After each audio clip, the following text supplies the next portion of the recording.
بسم اللہ الرحمن الرحیم۔ ابو زرعہ نے بیان کیا اور ان سے حضرت ابو ہریرہ رضی اللہ عنہ نے کہ نبی کریم صلی اللہ علیہ وسلم نے حضرت بلال رضی اللہ عنہ سے فجر کے وقت پوچھا کہ اے بلال، مجھے اپنا سب سے زیادہ امید والا نیک کام بتاؤ جسے تم نے اسلام لانے کے بعد کیا ہے، کیونکہ میں نے جنت میں اپنے آگے تمہارے جوتوں کی چاپ سنی ہے۔ حضرت بلال رضی اللہ عنہ نے عرض کیا، میں نے تو اپنے نزدیک اس سے زیادہ امید کا کوئی کام نہیں کیا کہ جب میں نے رات یا دن میں کسی وقت بھی وضو کیا تو میں اس وضو سے نفل نماز پڑھتا رہتا جتنی میری تقدیر لکھی گئی تھی۔ صحیح بخاری حدیث نمبر 1149۔ عبدالعزیز بن صہیب نے بیان کیا، ان سے انس بن مالک رضی اللہ عنہ نے کہ نبی کریم صلی اللہ علیہ وسلم مسجد میں تشریف لے گئے۔ آپ کی نظر ایک رسی پر پڑی، دو ستونوں کے درمیان تنی ہوئی تھی۔ دریافت فرمایا کہ یہ رسی کیسی ہے؟ لوگوں نے عرض کی کہ یہ حضرت زینب رضی اللہ عنہا نے باندھی ہے، جب وہ نماز میں کھڑی کھڑی تھک جاتی ہیں تو اس سے لٹکی رہتی ہیں۔ نبی کریم صلی اللہ علیہ وسلم نے فرمایا کہ نہیں، یہ رسی نہیں ہونی چاہیے، اسے کھول ڈالو۔ تم میں ہر شخص کو چاہیے جب تک دل لگے نماز پڑھے، تھک جائے تو بیٹھ جائے۔ صحیح بخاری حدیث نمبر 1150۔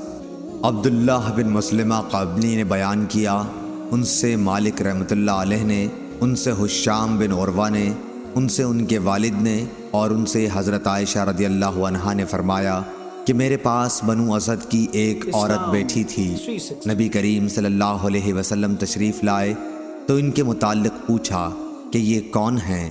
میں نے کہا کہ یہ فلاں خاتون ہیں جو رات بھر نہیں سوتی۔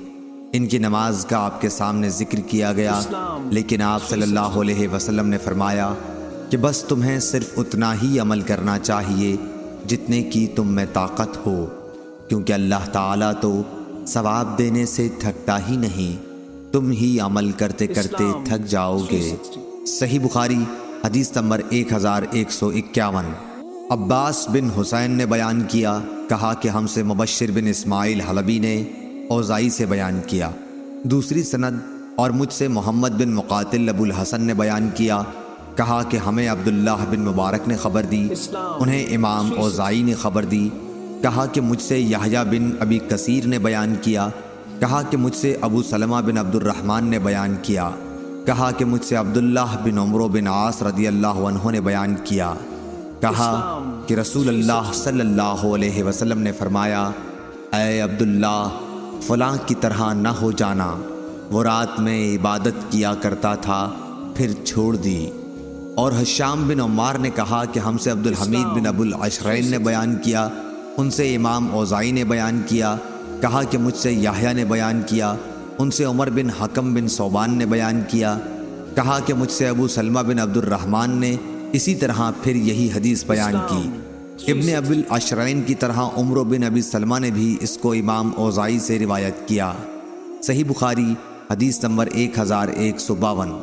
سفیان بن عینہ نے بیان کیا، ان سے عمرو بن دینار نے، ان سے ابو العباس صائب بن فروخ نے کہ میں نے عبداللہ بن عمرو بن عاص رضی اللہ عنہ سے سنا، انہوں نے کہا کہ مجھ سے نبی کریم صلی اللہ علیہ وسلم نے پوچھا کہ کیا یہ خبر صحیح ہے کہ تم رات بھر عبادت کرتے ہو اور پھر دن میں روزے رکھتے ہو؟ میں نے کہا کہ ہاں حضور، میں ایسا ہی کرتا ہوں۔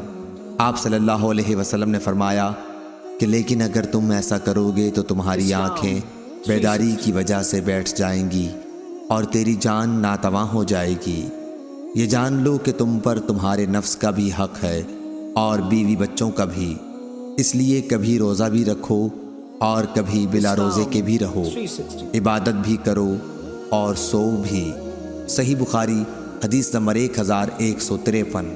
جنادہ بن امیہ نے بیان کیا، کہا کہ مجھ سے عبادہ بن صامت نے بیان کیا کہ نبی کریم صلی اللہ علیہ وسلم نے فرمایا، جو شخص رات کو بیدار ہو کر یہ دعا پڑھے، ترجمہ: اللہ کے سوا کوئی معبود نہیں، وہ اکیلا ہے، اس کا کوئی شریک نہیں، ملک اسی کے لیے ہے اور تمام تعریفیں بھی اسی کے لیے ہیں، اور وہ ہر چیز پر قادر ہے، تمام تعریفیں اللہ ہی کے لیے ہیں۔ اللہ کی ذات پاک ہے، اللہ کے سوا کوئی معبود نہیں، اور اللہ سب سے بڑا ہے۔ اللہ کی مدد کے بغیر نہ کسی کو گناہوں سے بچنے کی طاقت ہے، نہ نیکی کرنے کی ہمت۔ پھر یہ پڑھے ترجمہ: اے اللہ میری مغفرت فرما، یا یہ کہا کہ کوئی دعا کرے تو اس کی دعا قبول ہوتی ہے، پھر اگر اس نے وضو کیا اور نماز پڑھی تو نماز بھی مقبول ہوتی ہے۔